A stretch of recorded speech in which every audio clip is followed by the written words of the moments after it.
Assalamualaikum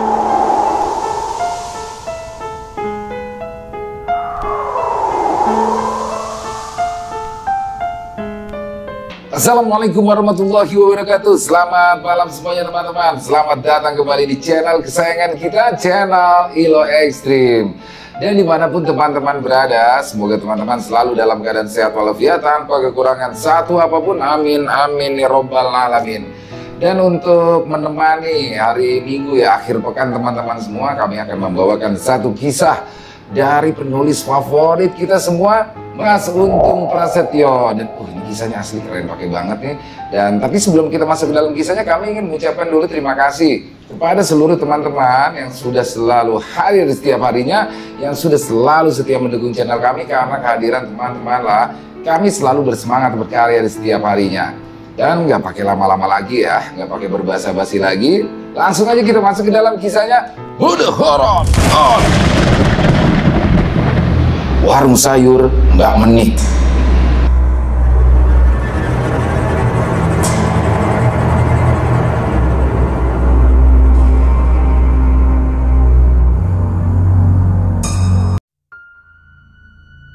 Mas Supri dan Mbak Menik tidak pernah menyangka jika mereka berdua akan terperosok ke dalam lubang kesengsaraan. Walaupun semua telah digariskan, tapi tetap saja pasangan suami istri yang sudah menikah lebih dari 3 tahun itu merasa menyesal dengan sebuah keputusan besar yang sudah mereka berdua ambil saat itu. Mbak Menik yang bernama asli Triatmi itu sempat ingin pulang ke kampung halamannya karena merasa sangat bersalah dengan keputusannya saat itu. Tapi di sini Mas Supri melarangnya dan mengajaknya untuk memulai kehidupan rumah tangganya dari awal lagi. Gelombang PHK yang terjadi pada tahun 1998 membuat Mas Supri harus kehilangan pekerjaannya di sebuah pabrik obat ternama. Kehidupan mereka yang pada awal sejahtera dan serba berkecukupan perlahan-lahan berganti dengan kehidupan yang penuh kesulitan. Uang tabungan yang selama bertahun-tahun dikumpulkannya untuk membangun rumah impian mereka berdua akhirnya habis tak bersisa hanya dalam waktu yang sangat singkat. Hal itu terjadi karena Mas Supri yang pada saat itu tidak bekerja dan mencoba memulai usahanya di bidang kuliner. Usaha yang dilakukan Mas Supri di saat krisis moneter melanda negeri ini tidak dapat bertahan lama karena pada saat itu daya beli masyarakat terbilang sangat rendah sekali. Usaha nasi goreng yang baru saja beberapa minggu dijalaninya itu harus gulung tikar karena terus saja merugi. Tidak menyerah dengan usaha tersebut, Mas Supri dan Mbak Menik pun mencoba peruntungan lain dengan membuka usaha dagang lainnya. Dan pada saat itu yang dipilihnya adalah berjualan pakaian pria dan wanita dewasa. Semangat pun kembali mereka dapatkan ketika hasil penjualan pakaian dari usaha yang mereka berdua jalankan itu mendapatkan keuntungan yang lumayan banyak. Akan tetapi baru saja beberapa bulan mereka merasakan hasil dari usaha dagang mereka, Mas Supri dan Mbak Menik pun kembali mendapatkan sebuah masalah. Pasangan suami istri yang kala itu belum dianugerahi seorang anak mengalami kerugian yang sangat besar karena modal usaha mereka dibawa lari oleh orang yang sudah sangat mereka percaya untuk mendapatkan barang dagangan dengan kualitas yang bagus serta harga yang lumayan murah. Mbak Supri dan Mbak Menik pun mendapatkan supplier barang yang terbilang cukup ramah di kantong. Dan setelah beberapa kali melakukan transaksi belanja dengan baik, akhirnya Mas Supri pun tergiur dengan barang yang ditawarkan oleh seorang supplier yang menjadi satu-satunya sumber mereka untuk mendapatkan pakaian pria dan wanita dewasa itu. Kala itu, orang yang bernama Singgi yang sudah 4 bulan terakhir dikenal baik oleh Mas Supri dan juga Mbak Menik itu menawarkan jumlah barang berupa kaos oblong dan juga celana jeans yang terbilang sangat murah. Walau saat itu Singgi menawarkan barang tersebut dengan kuantitas yang sangat banyak, tetapi memang memiliki harga di bawah pasaran distributor pada masa itu.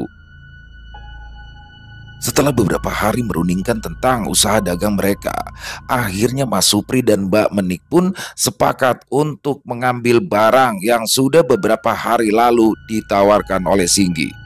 Hari itu, sekitar pukul 2 siang, Singgi datang dengan mobil box berwarna hitam yang biasa dia gunakan untuk mengantar barang.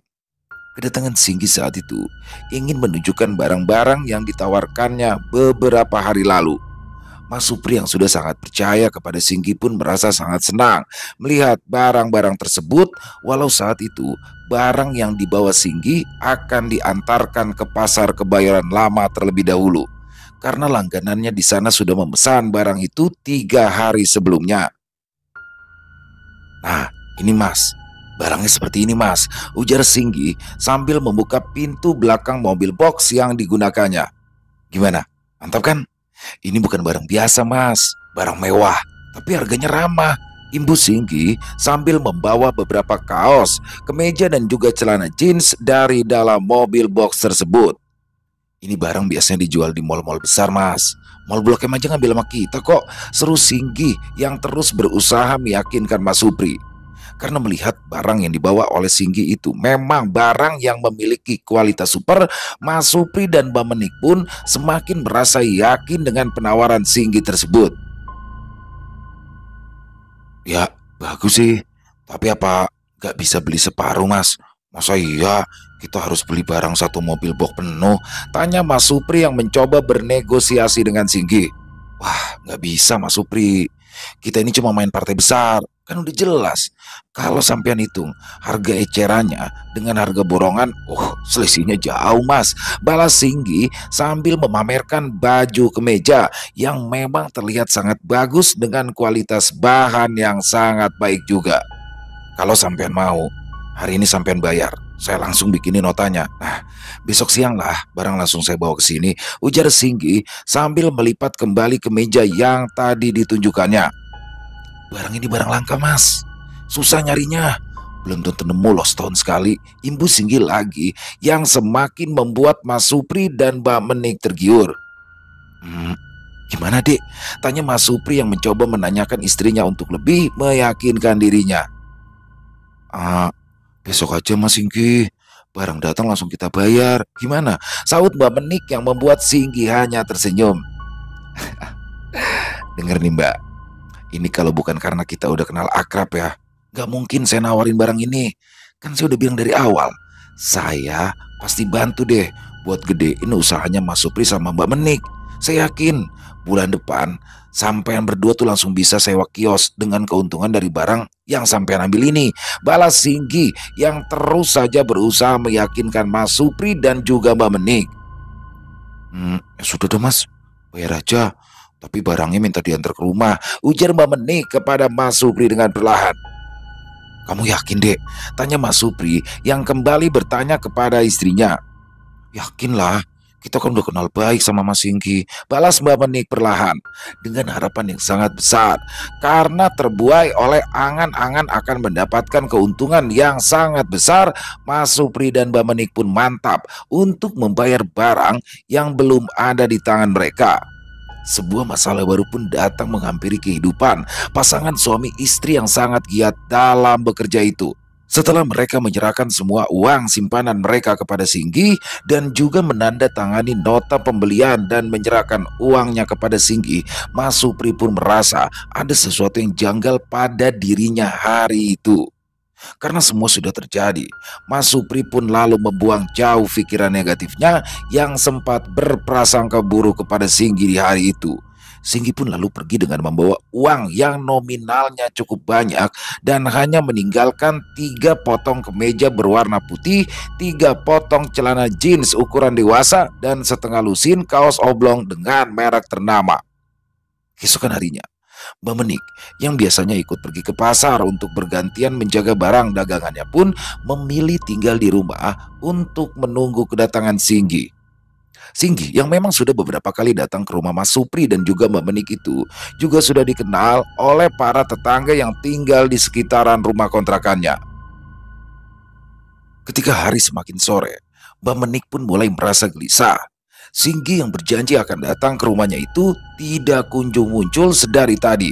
Sekitar pukul 8 malam, Mas Supri yang pulang dari pasar dengan wajah ceria seketika menjadi resah karena dia yang belum melihat tumpukan barang yang sudah dijanjikan oleh Singgi di rumahnya. Dan akhirnya pasangan suami istri itu mulai merasa takut jika Singgi tidak menepati janjinya. 3 hari sudah berlalu dari hari di mana Supri menyerahkan semua uang simpanannya untuk membeli barang yang sudah dijanjikan oleh Singgi. Tapi hingga pukul 3 sore, Singgi juga tidak kunjung datang ke rumah Mas Supri dan Mbak Menik. Rasa kesal bercampur rasa pasrah pun mulai dirasakan oleh keduanya karena hingga malam hari Singgi tidak juga kunjung datang ke rumah mereka berdua. Aduh, jangan-jangan kita kena tipu sama Singgi nih, Dek, ujar Mas Supri sambil memegangi kepalanya. Aduh Mas, jangan berpikiran yang tidak-tidak. Kalau sampai itu terjadi, nasib kita bagaimana? Balas Mbak Menik yang di wajahnya kini tak lagi tampak keceriaan. Kurang ajar itu Singgi. Awas saja kalau sampai dia tidak datang, gerutu Mas Supri dengan kedua tangannya mengepal. Beberapa hari kemudian, hal yang sangat ditakutkan oleh Mas Supri dan juga Mbak Menik pun terjadi. Kedatangan Singgi yang sangat mereka nanti-nanti itu tidak pernah mereka temui. Hingga akhirnya pasangan suami istri itu pun memutuskan untuk berhenti berdagang. Selain sudah tidak lagi memiliki modal dan uang simpanan, hasil penjualan yang masih mereka jalani selama beberapa waktu itu tidak dapat untuk diputarkan kembali. Karena saat itu mereka hanya menggantungkan hidup dari hasil mereka berdagang. Selain untuk memenuhi kebutuhan hidup sehari-hari, Mas Supri pun juga menggunakan uang dagangannya untuk mencari keberadaan Singgi. Hingga pada akhirnya Mas Supri dan Mbak Menik pun menyerah, pasrah dengan keadaan. Beruntungnya mereka berdua tidak saling menyalahkan satu sama lain, karena memang pada waktu itu mereka memberikan uang tersebut atas kesepakatan mereka berdua. Hari-hari sulit pun mulai dijalani pasangan suami istri yang juga sangat mendambakan hadirnya seorang buah hati itu. Dengan keterpurukan ekonomi mereka, keduanya pun sepakat untuk bekerja serabutan demi mencukupi kebutuhan hidup mereka di kota Jakarta. 3 bulan berlalu dari hari di mana harapan dan angan-angan Mas Supri serta Mbak Menik dibawa terbang tinggi oleh Singgi. Keduanya pun sudah mulai kembali bangkit dan perlahan melupakan orang yang telah membuat kehidupan mereka berantakan kala itu. Mbak Menik yang mulai bekerja di sebuah pasar sayuran di daerah Jakarta Barat yang sering disebut warga dengan sebutan pasar kaget itu, mulai mendapatkan penghasilan dari hasil kerja kerasnya membantu Bu Nani yang memiliki warung sayur cukup besar di daerah tersebut. Sementara itu Mas Supri, ia sudah bekerja sebagai kuli bangunan dan juga memiliki penghasilan dari pekerjaannya itu. Seiring berjalannya waktu, Mbak Menik yang memang sangat rajin dalam bekerja itu mulai mendapatkan tawaran usaha dagang dari Bu Nani. Saat itu ada sebuah kios kosong tepat di sebelah kios yang sudah disewa oleh Bu Nani lebih dari 5 tahun lamanya. Tawaran usaha dengan sistem bagi hasil itu pun disambut baik oleh Mbak Menik. Apalagi saat itu Bu Nani juga mengatakan jika nanti Mbak Menik sudah memiliki modal, maka usaha warung sayurnya tersebut dapat dijalankan secara mandiri. Kabar baik itu pun disambut gembira oleh Mas Supri. Dia tidak menyangka jika akan bertemu dengan orang sebaik Bu Nani yang mau membantu mereka di saat-saat sulit dalam kehidupan. Singkat cerita, Mbak Menik pun mulai membuka kiosnya sendiri dengan modal awal yang sudah diberikan oleh Bu Nani.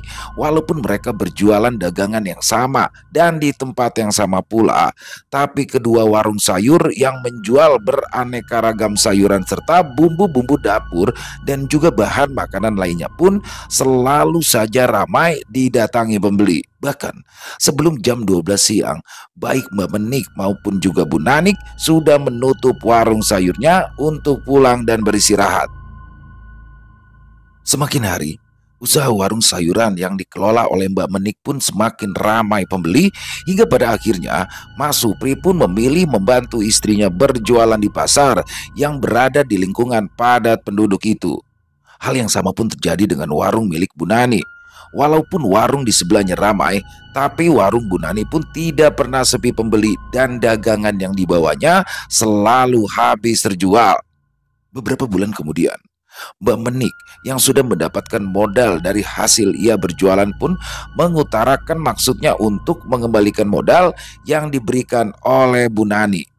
Dan dengan senang hati dan juga dengan rasa bangga, Bu Nani pun menerima uang yang dulu diberikan kepada Mbak Menik sebagai modal awal itu. Alhamdulillah, kamu itu memang hebat loh Tri. Kamu itu sudah berhasil mengelola uang ini dengan baik. Saya sangat kagum dengan kerja keras kamu. Dan saya juga bangga sama kalian berdua, ujar Bu Nani dengan wajah berseri-seri ketika mengetahui jika kini Mbak Menik dan juga Mas Supri akan memulai usaha dagangan dengan modal yang mereka miliki sendiri. Jadi mulai minggu depan, uang sewa kiosnya kamu bayarkan langsung ke Pak Pendi sendiri ya Tri. Bilang saja kalau kamu itu sudah mandiri sekarang. Alhamdulillah, saya senang sekali hari ini, ujar Bu Nani yang malah membuat Mas Supri dan Mbak Menik merasa sangat sungkan atas semua kebaikan yang sudah diberikan oleh Bu Nani kepada mereka berdua. Terima kasih banyak ya Bu. Saya dan suami saya berhutang budi yang sangat besar kepada Bu Nani dan keluarga. Karena biar bagaimanapun, berkat bantuan Ibulah, kami sekarang bisa mulai mandiri, ujar Mbak Menik yang merasa sangat terharu atas kebaikan dari seorang perempuan parubaya yang belum lama dikenalnya itu. Sama-sama Tri. Yang penting sekarang itu kamu harus lebih rajin lagi, karena kan kamu harus bayar uang sewa kios ini sendiri. Dan kamu juga harus menabung untuk kelahiran bayi kamu nanti, ujar Bu Nani sambil mengusap perut Mbak Menik. Iya Bu, balas Mbak Menik sambil tersipu malu.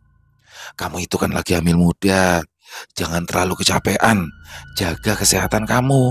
Dan kamu juga harus sering pergi ke bidan loh, untuk kontrol dan mengetahui perkembangan janin kamu itu, ujar Bu Nani yang kembali membuat Mbak Menik tersipu malu.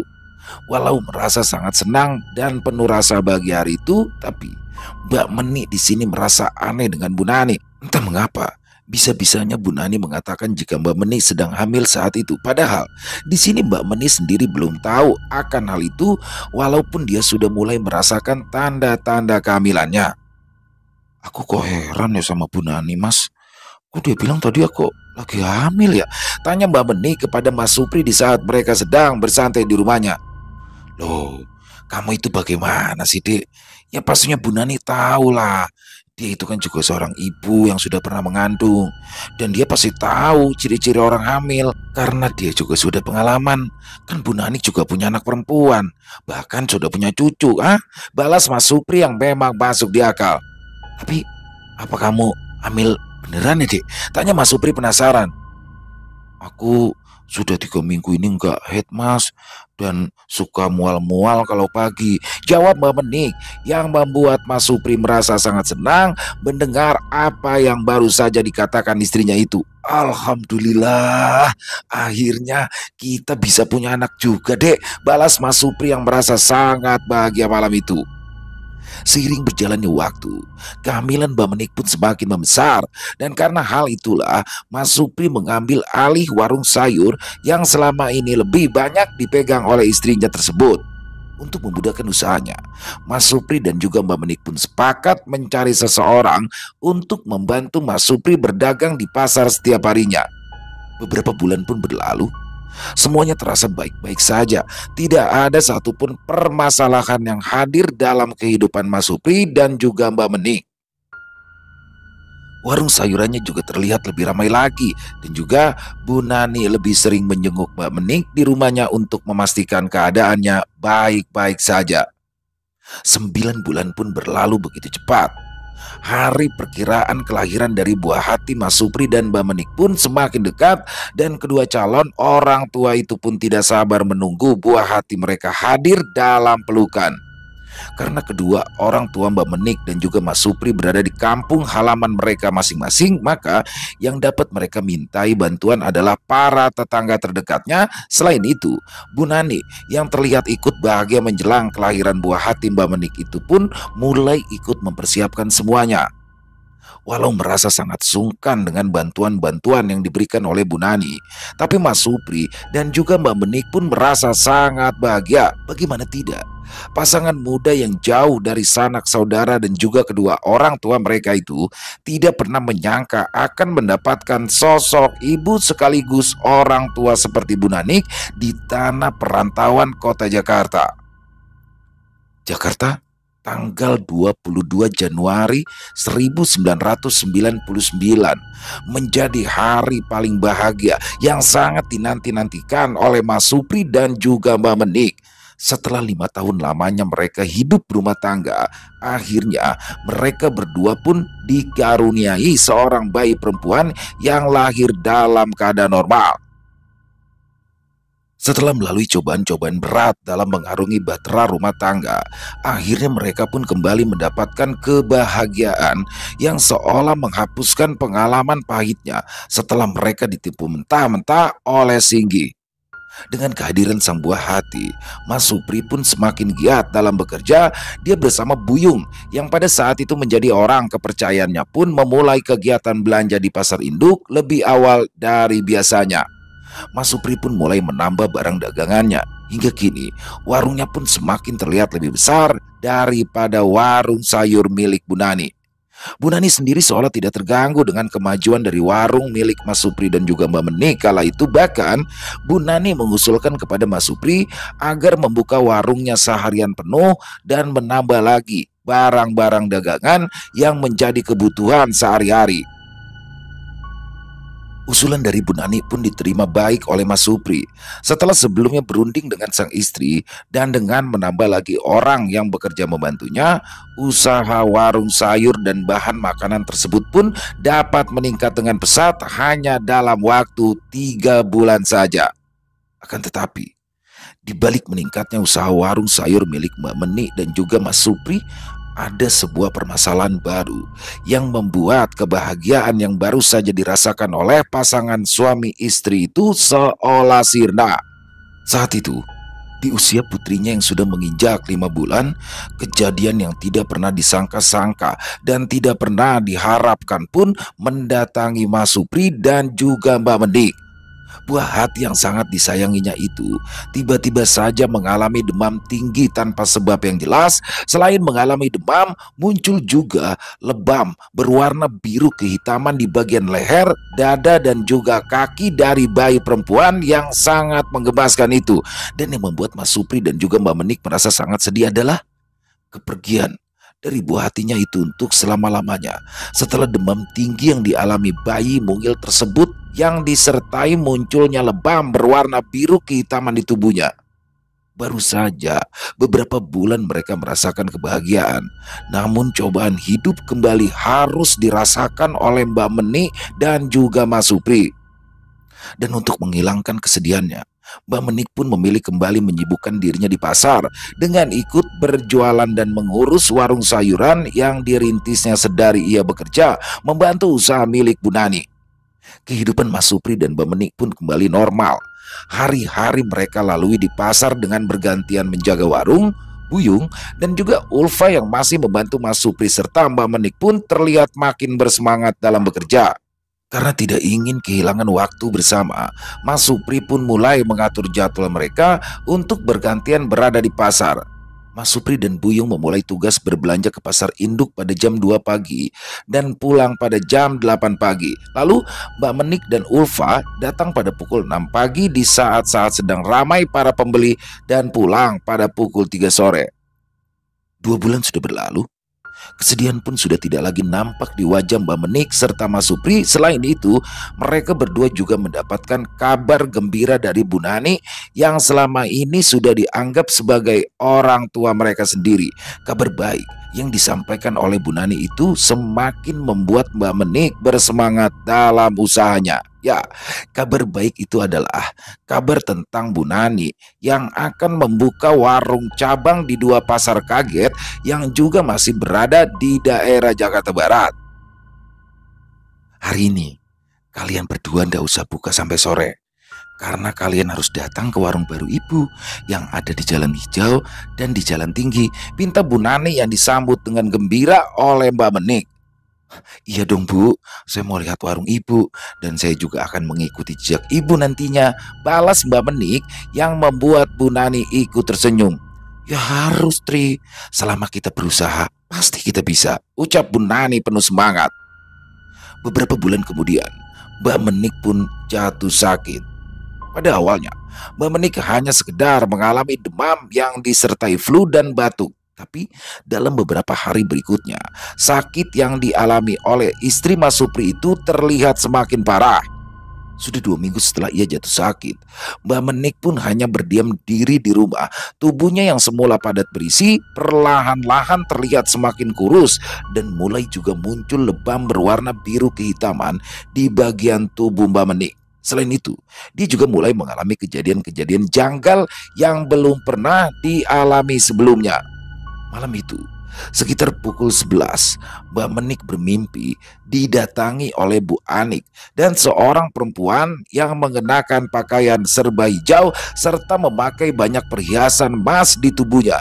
Perempuan yang sangat cantik itu berdiri di belakang Bu Nanik dan terus tersenyum ke arah Mbak Menik. Sementara itu, Bu Nani yang biasanya terlihat ramah dan selalu tersenyum, malam itu tampak berbeda. Sorot matanya tajam, wajahnya sangat menakutkan dengan tatapan mata yang seolah-olah dipenuhi dengan kebencian. Tapi anehnya, Mbak Menik merasa mimpi itu seolah nyata dialaminya karena dalam mimpinya itu dia juga melihat Mas Supri yang sedang tertidur pulas tepat di sampingnya. Selain itu, Mbak Menik pun masih merasakan sakit yang dialami di sekujur tubuhnya sama seperti ketika ia belum tertidur malam itu. Tok tok tok. Tok tok tok. Suara ketukan pintu yang tiba-tiba membuat Mbak Menik tersadar. Tapi yang membuat perempuan muda itu kebingungan adalah posisi dia masih sama seperti tadi. Ketika Bu Nani dan perempuan berkebaya hijau tadi datang, bulu kuduk Mbak Menik pun meremang ketika dia kembali mendengar suara pintu rumahnya kembali diketuk. Dan ketika rasa takut datang menyelimutinya, Mbak Menik pun langsung membangunkan Mas Supri. Mas, bangun. Ada yang ngetuk-ngetuk pintu rumah kita, ujar Mbak Menik sambil menepuk-nepuk wajah suaminya dengan perlahan. Kenapa sih Dek? Badanmu sakit lagi? Tanya Mas Supri dengan sigap dan langsung terbangun. Iya Mas, tapi bukan itu. Barusan aku denger loh, ada orang yang ngetuk-ngetuk pintu rumah kita, balas Mbak Menik menjelaskan dengan suara lirih. Yowes, coba aku lihat dulu ke depan, balas Mas Supri yang langsung bangkit dari tidurnya. Dengan rasa kantuk, Mas Supri pun berjalan ke arah depan rumah untuk memeriksa siapakah yang mengetuk-ketuk pintu rumahnya malam-malam begini. Dan betapa terkejutnya Mas Supri ketika hembusan angin kencang menerpa tubuhnya sesaat setelah dia membuka pintu rumahnya. Bulu kuduk Mas Supri pun seketika itu juga berdiri. Rasa takut pun datang hingga Mas Supri kembali menutup pintu rumahnya rapat-rapat lalu menguncinya. Dengan langkah tergesa, Mas Supri pun kembali ke dalam kamar dan mengatakan kepada istrinya jika tidak ada siapa-siapa di luar sana. Karena waktu pun semakin malam dan Mas Supri harus pergi ke pasar induk pada pukul 2 nanti, akhirnya Mas Supri pun kembali tertidur pulas meninggalkan Mbak Menik yang belum dapat memejamkan kedua matanya karena rasa nyeri di sekujur tubuh. Ketika Mas Supri sudah kembali tertidur lelap, Mbak Menik pun kembali mengalami kejadian janggal. Suara ketukan pintu yang terdengar bersama dengan suara Bu Nani memanggil-manggil namanya mulai terdengar dengan jelas di telinganya. Saat itu sebenarnya Mbak Menik ingin membangunkan kembali Mas Supri, tapi melihat lelah dan juga kantuk di wajah suaminya itu, ia memilih untuk membukakan pintu rumahnya sendiri. Baru saja Mbak Menik berjalan keluar dari dalam kamar, tiba-tiba saja ia mencium wangi bunga melati yang sangat menyengat. Bersamaan dengan itu terdengarlah kembali suara Bu Nani yang dengan jelas memanggil namanya dan memintanya untuk membukakan pintu rumahnya.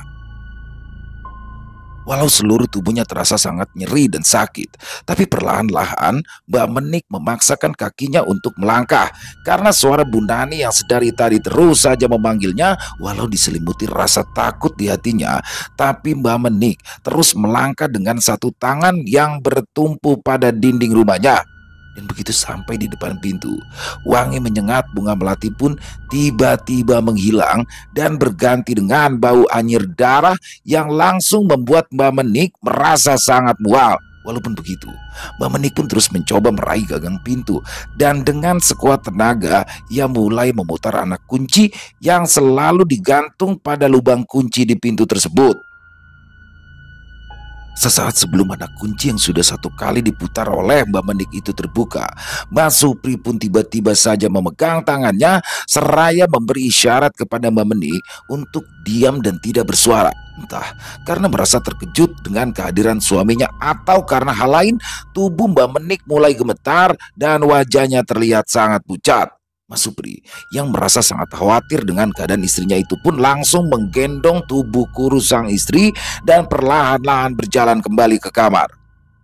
Mas, aku tadi melihat seorang perempuan, Mas, dari balik hording jendela, Mas, bisik Mbak Menik yang mulai menangis saat itu. Itu bukan orang, Dek. Gak mungkin ada orang yang mau bertamu pada jam 12 malam seperti ini, balas Mas Supri sambil memeluk dan mencoba menenangkan istrinya. Jangan tinggalin aku di rumah sendirian ya, Mas. Aku takut, balas Mbak Menik dengan berbisik. Ya, Dek, ya. Aku akan menjagamu. Sekarang kamu tidur ya, balas Mas Supri yang terus saja memeluk tubuh Mbak Menik. Tidak lama kemudian, Mbak Menik pun dapat tertidur dengan pulas hingga azan subuh berkumandang. Hari itu, Mas Supri yang tidak berbelanja sayuran membuka warungnya dan meminta Buyung dan juga Ulfa untuk datang ke rumahnya karena dia merasa sepi dan mulai sangat mengkhawatirkan kondisi istrinya. Buyung dan juga Ulfa yang juga merasa sangat prihatin dengan kondisi Mbak Menik saat itu pun membantu Mas Supri di rumahnya sambil menemani Mas Supri dan juga Mbak Menik. Mas, dulu saudara saya juga pernah sakit seperti Mbak Tri itu juga loh, Mas. Tubuhnya itu tiba-tiba kurus dan juga sering mimpi buruk hingga sering digangguin setan, Mas, ujar Buyung yang membuat Mas Supri terkejut. Shh, ngomongnya pelan-pelan, Yung. Nanti istriku dengar, balas Mas Supri sambil menempelkan jari telunjuk di depan bibirnya. Semalam, aku itu sama istriku juga mengalami hal-hal aneh, Yung. Nih, lihat nih. Jadi merinding aku kalau cerita. Ibu Mas Supri yang membuat Buyung juga terkejut.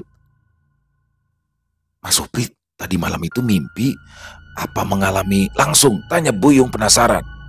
Aku mengalaminya langsung, Yung, balas Mas Supri sambil berbisik. Wah, semalam itu saya juga dapat mimpi yang aneh banget loh, Mas. Saya itu mimpi melihat perempuan cantik dengan baju hijau. Kayak baju-baju orang Sunda atau orang Jawa gitulah pokoknya. Tapi perempuan itu punya 2 taring tajam dan matanya terlihat bersinar merah, Mas. Dia itu ada di dalam warung kita loh, sambil terus memandang ke arah Mas Supri dan juga Mbak Menik di tempat Mas Supri dan Mbak Menik biasa berada saat di warung, ujar Buyung menceritakan perihal mimpi yang dialaminya semalam. Dari arah kamar, Ulfa pun menyambung apa yang baru saja diceritakan oleh Buyung. Ulfa yang tadi berada di dalam kamar Mbak Menik pun langsung keluar ketika ia mendengar apa yang Buyung dan juga Mas Supri katakan tadi. Loh, kok mimpi kita bisa sama ya, Yung? Semalam itu aku juga mimpi loh, melihat perempuan cantik dengan kebaya hijau dan memakai banyak emas di leher dan juga kedua tangannya, ujar Ulfa menceritakan. Loh, kok bisa sama begitu ya? Apa jangan-jangan ada yang tidak suka ya sama usaha warungku? Seru Mas Supri yang mulai merasa adanya hal janggal yang sudah menimpa istrinya. Mendingan Mas Supri cari orang pinter deh, Mas, bisik Buyung yang juga langsung dimengerti oleh Mas Supri dan Ulfa saat itu. Kamu ada kenalan gak, Yung? Kalau ada tolong antarkan saya ke rumah Ustadz atau Kiai gitu, Yung, balas Mas Supri sambil menatap ke arah Buyung penuh harap. Ada sih, Mas, yang kenal sih tapi kakak saya.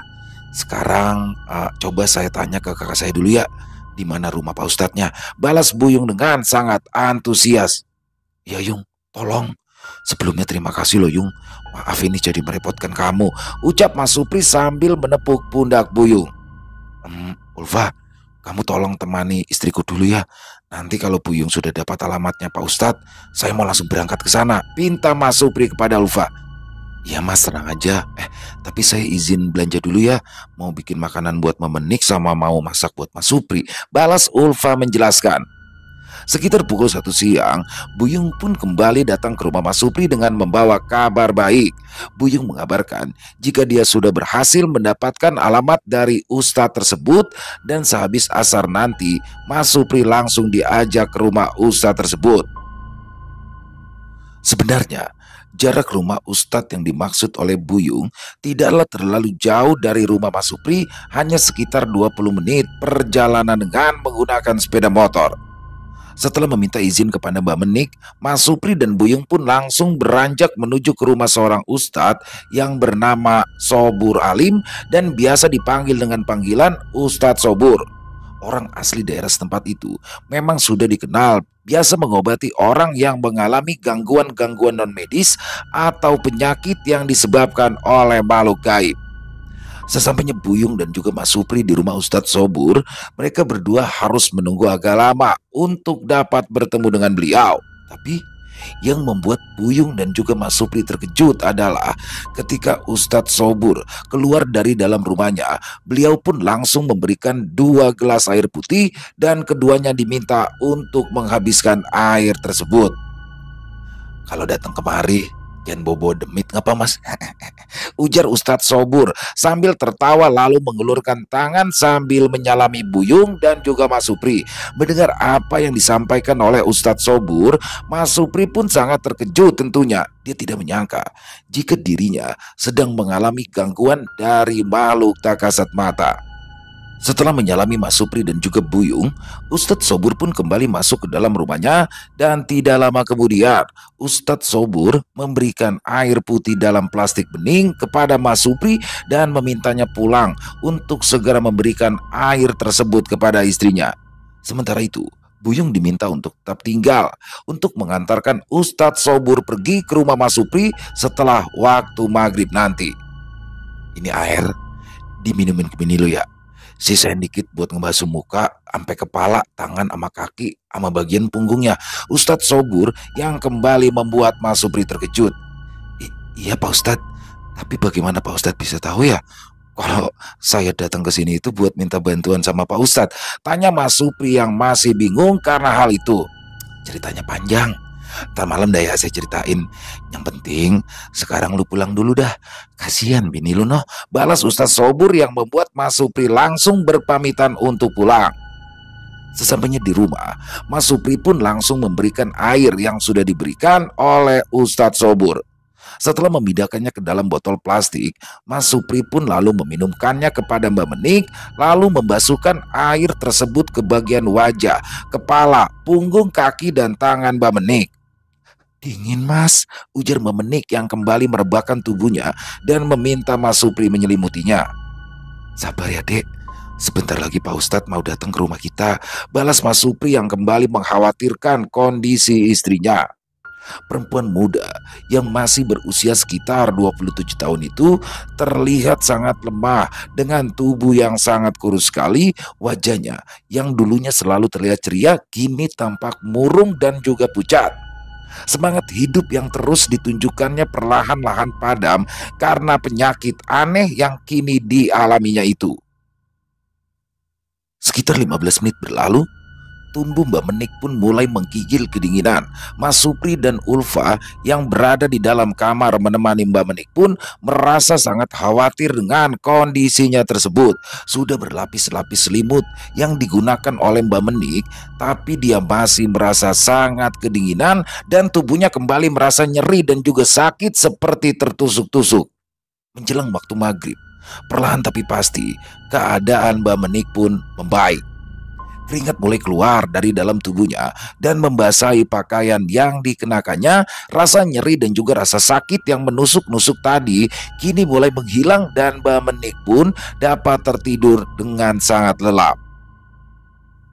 Sementara itu, Buyung yang masih berada di rumah Ustadz Sobur pun mulai merasa pusing dan juga mual. Tidak lama kemudian, Ustadz Sobur menarik energi gelap yang ada di dalam tubuh Buyung, lalu menangkap sosok makhluk gaib yang hampir saja menyakitinya.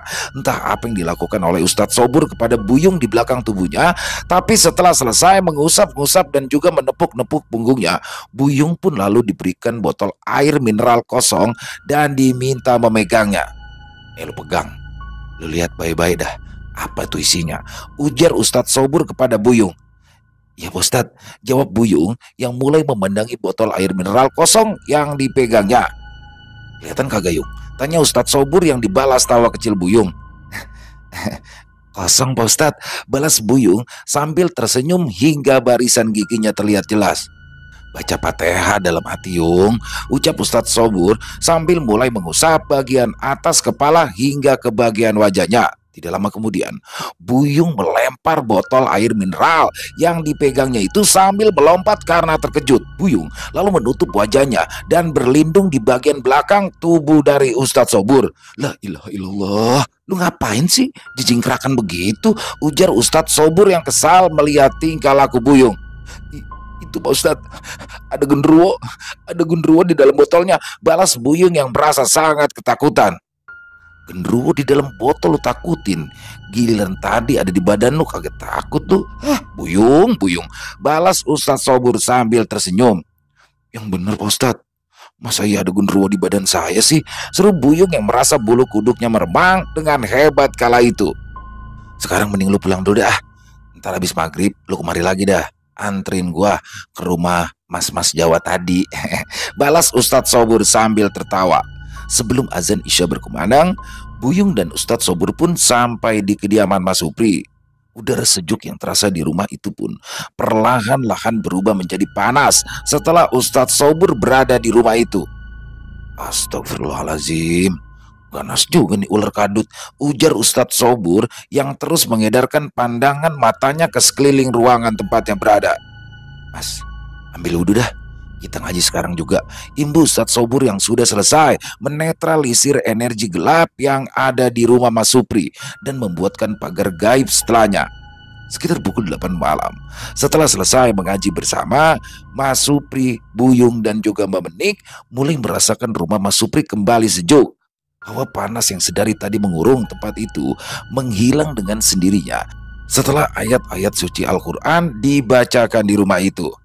Nah, habis ini kita ke warung dah. Yang ganggu bini lu udah pergi balik lagi ke warung sekarang, ujar Ustadz Sobur yang langsung disambut anggukan kepala oleh Mas Supri. Emang ada yang sirik sama usahanya Mas Supri ya Pak Ustadz? Tanya Buyung dengan logonya. Aduh, gimana ya? Bukan sirik apa iri sih, tapi bisa dibilang ada yang manfaatin kelemahan dari Mas Supri sama istrinya, balas Ustadz Sobur sambil menghisap rokok gudang garam filter kesukaannya. Mohon maaf Pak Ustadz, maksudnya bagaimana ya? Kok bisa memanfaatkan? Bukannya orang itu kesal atau marah karena usaha saya sedang maju ya? Tanya Mas Supri penasaran. Intinya mah, ada orang yang gunain penglaris yang ampuh, sangat ampuh. Dan orang yang mencari penglarisan itu emang niatnya bakal numbalin istri Mas Supri sama orang yang ikut bantu-bantu kerja di warung, balas Ustadz Sobur yang membuat Mas Supri semakin bingung. Loh, kok bisa ya Pak Ustadz? Kan yang pakai penglaris bukan saya. Lalu kenapa istri saya yang mau ditumbalkan? Tanya Mas Supri lagi. Ya sebenarnya sih bukan cuma bini lu, tapi anak lu juga kena. Astagfirullahaladzim, jawab Ustadz Sobur sambil menundukkan kepalanya. Jadi sebenarnya mah anak lu yang masih bayi emang udah diambil bakal jadi tumbal Mas, imbu Ustadz Sobur yang membuat Mas Supri sangat terkejut bagai tersambar petir malam itu. Tapi insya Allah nantinya sukma anak lu bakalan bebas lagi Mas, tapi orang itu yang bakalan gantiin anak lu jadi tumbalnya, ujar Ustadz Sobur lagi.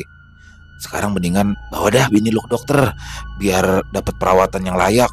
Lemes banget kelihatannya, imbu Ustadz Sobur sambil memandang ke arah Mbak Menik yang memang sedang terbaring lemah ditemani Ulfa. Iya Pak Ustadz, terus Pak Ustadz ke warungnya sama siapa ya? Balas Mas Supri yang merasa tidak enak meninggalkan Ustadz Sobur dan membiarkannya pergi ke warung sendirian. Kapan ada si Buyung? Biar saya aja sama dia yang beresin masalah warung. Yang penting saya mah bisa masuk ke dalam warung, balas Ustadz Sobur meyakinkan Mas Supri. Di malam itu juga, Mas Supri pun mencari taksi untuk membawa Mbak Menik pergi ke rumah sakit terdekat yang ada di sekitaran daerah Permata Hijau. Sementara itu, Ustadz Sobur langsung diantar oleh Buyung ke warung milik Mas Supri dan Mbak Menik di sebuah gang yang sering disebut dengan Pasar Kaget itu. Menurut cerita dari Buyung, malam itu adalah malam yang tidak mungkin dapat dilupakannya. Bagaimana tidak, Buyung yang belum pernah melihat makhluk-makhluk astral yang tak kasat mata itu harus dibuat gemetar ketakutan karena penampakan-penampakan dari sosok-sosok makhluk gaib tersebut. Dengan memutar tasbih yang ada di tangan kanannya, Ustadz Sobur terlihat terus membaca ayat-ayat suci Al-Quran untuk mengusir jin-jin pengelarisan yang ada di warung milik Mas Supri dan juga warung milik Bu Nani. Dengan penuh keyakinan, Ustadz Sobur pun mulai menyerang sosok makhluk-makhluk yang ternyata membuat dagangan di warung Mbak Menik atau Mas Supri dan juga warung Bu Nani selalu ramai pembeli.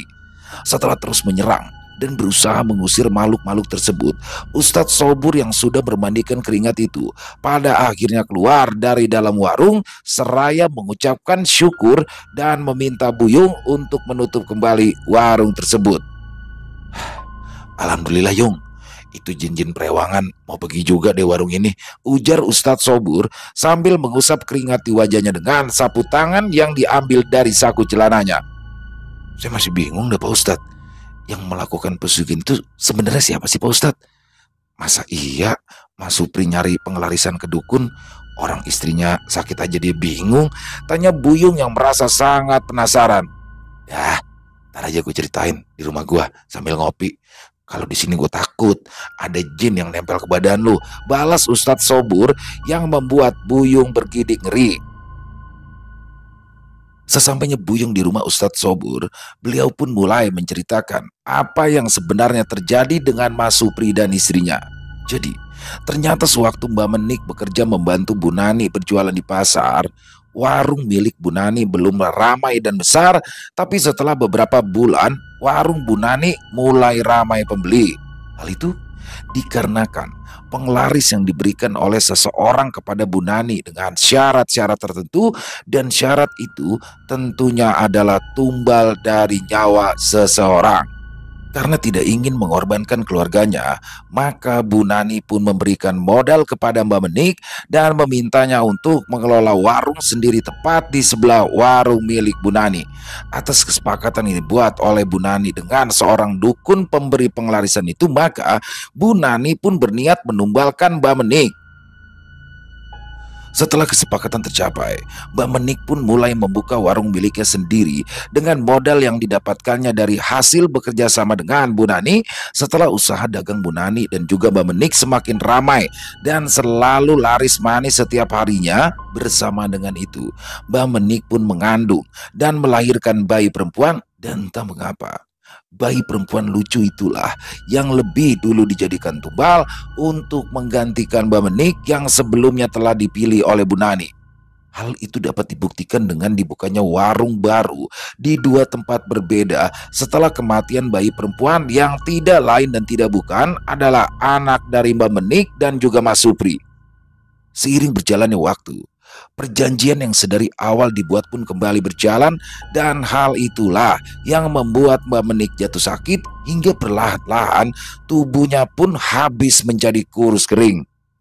Astagfirullahaladzim, saya benar-benar gak nyangka Pak Ustadz, ujar Buyung yang merasa sangat terkejut mendengar apa yang sudah disampaikan oleh Ustadz Sobur. Ya gitu dah kira-kira. Untungnya belum terlambat. Kalau istrinya masuk lewat, lu yang bakalan nyusul selanjutnya Yung. Balas Ustadz Sobur yang membuat Buyung menelan ludahnya karena terkejut. Beberapa hari pun berlalu dari kejadian malam itu. Kondisi Mbak Menik pun mulai membaik. Walau sempat dirawat selama 2 hari di rumah sakit yang ada di daerah Permata Hijau, perlahan tapi pasti kesehatan Mbak Menik pun membaik. Setelah dapat kembali beraktivitas, Mbak Menik pun mengajak Mas Supri untuk pergi bersilaturahmi ke kediaman Ustadz Sobur. Saat itu, Mbak Menik belum sempat mengucapkan terima kasih atas bantuan yang telah diberikan oleh Ustadz Sobur. Selain itu, Mbak Menik pun hendak menanyakan tentang warung sayur itu. Udah kagak ngapa-ngapa, lanjutin aja usaha dagang lu berdua, insya Allah aman, ujar Ustadz Sobur yang membuat Mbak Menik merasa sangat senang mendengarnya. Nanti juga orang yang main-main sama makhluk gaib bakalan kena akibatnya, imbu Ustadz Sobur lagi. Setelah kondisi kesehatannya benar-benar pulih, Mbah Menik pun kembali menjalankan aktivitas seperti biasanya. Dia pun kembali berjualan sayur-sayuran di pasar kaget yang memang masih sangat ramai pembeli hingga saat ini. Tetapi selama beberapa hari Mbah Menik berada di warungnya, dia belum juga bertemu dengan Bu Nani. Padahal biasanya Bu Nani selalu berada di warungnya sedari pukul 6 pagi. Beberapa hari berikutnya, Mbah Menik dan juga Mas Supri dikejutkan dengan kabar sakitnya Bu Nani. Dan pada hari itu juga, Mbah Menik mengajak Mas Supri untuk menjenguk Bu Nani di rumahnya. Betapa terkejutnya Mbah Menik dan juga Mas Supri tatkala bertemu Bu Nani di rumahnya.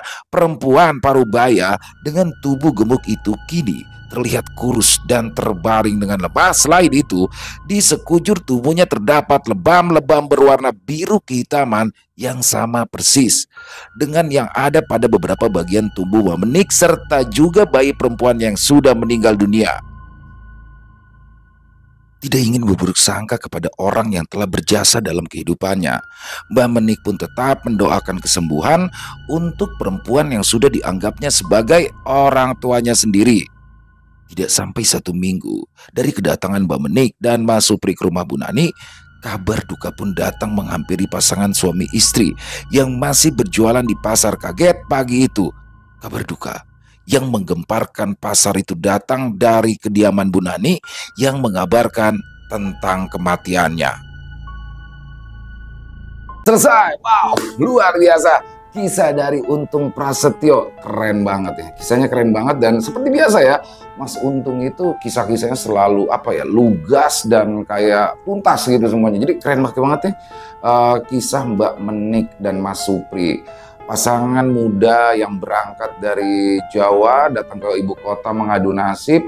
Di sini berbagai macam persoalan menimpa sampai akhirnya bisa bangkit dengan membuka usaha warung sayur ya.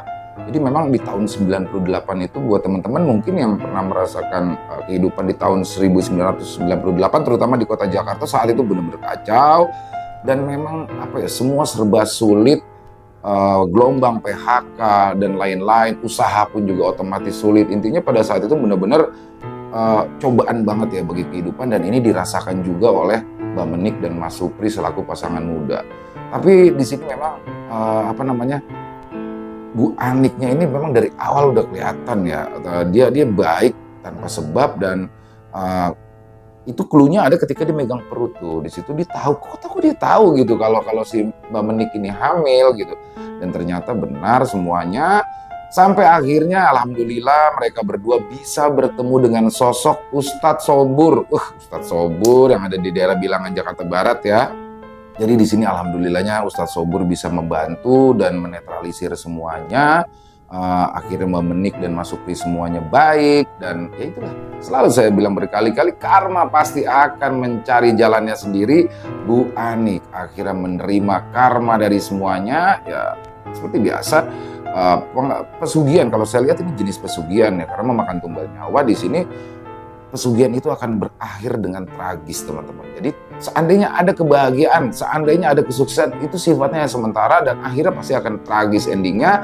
Dan alhamdulillah ya untuk Mbak Menik dan Mas Suprinya bisa bangkit lagi, usahanya juga bisa bangkit lagi. Dan di sini sebenarnya poin yang saya ambil, yang saya lihat hikmah yang saya ambil dari kisah barusan adalah bahwa seorang Mbak Menik dan Mas Supri yang bisa menghadapi semua permasalahannya dengan penuh keikhlasan. Jadi kalau menurut saya antara pasrah dan ikhlas itu beda ya. Jadi memang keikhlasan itu adalah ketika kita bisa berhusnuzon dengan Allah ya. Jadi bahwa Allah sudah menyiapkan sesuatu, sudah menyiapkan yang terbaik untuk kita ke depannya nanti. Walaupun pada saat itu kita rasakan bahwa itu berat banget gitu, tapi ke depannya Allah sudah menjanjikan yang baik. Jadi saya lihat di sini dari awal dia ditipu oleh Singgih. Jadi mungkin teman-teman yang pernah usaha ditipu tuh pasti rasanya tuh kesel banget dah.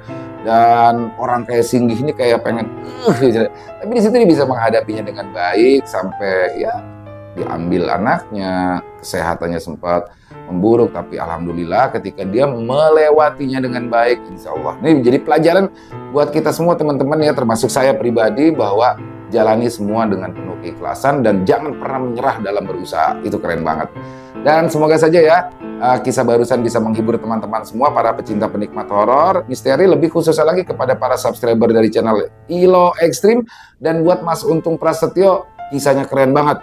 Ditunggu tetap nih Mas Untung nih untuk kisah Bang Pian, kisah Sudironya. Waduh, saya sama teman-teman udah ditagih terus. Ayo ditunggu ya Mas Untung ya. Dan silakan buat teman-teman yang mungkin punya komentar, punya pendapat lain tentang kisah barusan ataupun hanya sekedar saling menyapa, silakan. Insya Allah kami akan membalasnya satu persatu. Dan buat teman-teman yang suka dengan videonya, bisa diklik tombol like-nya, tombol jempolnya. Boleh juga dong di-share link videonya ini ke teman-teman yang lain ataupun saudaranya agar juga ikut merasa terhibur. Dan buat teman-teman yang baru bergabung atau yang sudah bergabung lama tapi ternyata lupa nih, belum diklik tombol merah subscribe-nya, yuk diklik tombol merah subscribe-nya. Jangan lupa lonceng notifikasinya dinyalakan agar teman-teman selalu mendapatkan notifikasi dari konten-konten yang akan kami upload selanjutnya. Dan untuk channel Ilo Extreme kami upload di setiap harinya ya, setiap malam jam 7 malam waktu Indonesia bagian Barat. Oh iya, buat teman-teman yang mungkin punya kisah horor misteri ya, yang diangkat dari kisah nyata, yang diangkat dari pengalaman pribadi, apabila mungkin berkenan dibawakan di channel kami, bisa mengirimkannya ke nomor telepon yang ada di bawah sini. Dan bebas ya, dalam bentuk tulisan boleh, dalam bentuk audio, voice note boleh, senyamannya teman-teman aja. Buat yang sudah mengirimkan kisah kami ucapkan terima kasih. Buat yang sudah mengirimkan kisah tapi belum dibawakan, harap bersabar ya, karena harus melalui proses penggarapan terlebih dahulu.